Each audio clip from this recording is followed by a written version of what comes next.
Hi, let's read about punishment. Punishment is basically a term used in psychology to refer to any change that occurs after a behavior that reduces the likelihood that behavior will occur again in the future.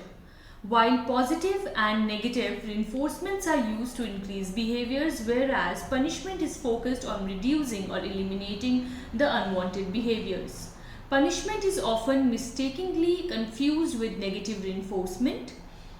The difference, however, is that reinforcement increases the chances that a behavior will occur and punishment decreases the chances that the behavior will occur.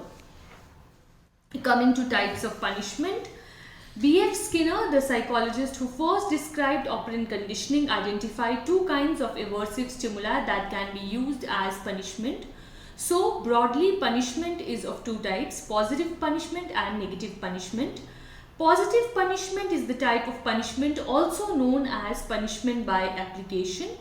Positive punishment involves presenting an aversive stimulus after the behavior has occurred. For example, when a student talks out of the turn in the middle of the class, the teacher might scold the child for interrupting. This is an example of positive punishment. Coming to negative punishment, this type of punishment is also known as punishment by removal. Negative punishment involves taking away a desirable stimulus after a behavior has occurred. For example, when the student from the previous example talks out of the turn again, the teacher promptly tells the child that they will have to miss recess because of their behavior. What are the factors which lead or which influence the effectiveness of punishment? So punishment is basically influenced by a varied variety of factors, which includes manner of introduction, immediacy of punishment, schedules of punishment, motivation to respond, availability of alternative behaviors. Since punishment psychologically is not a very effective phenomena, it has a lot many drawbacks and consequences. Few of them are: first, any behavior changes that result from punishment are often temporary.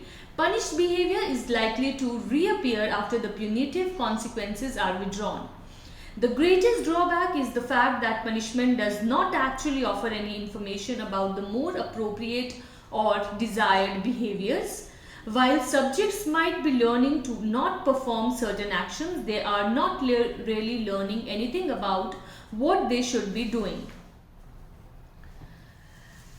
Coming to another disadvantages of punishment, another thing to consider about punishment is that it can have unintended and undesirable consequences.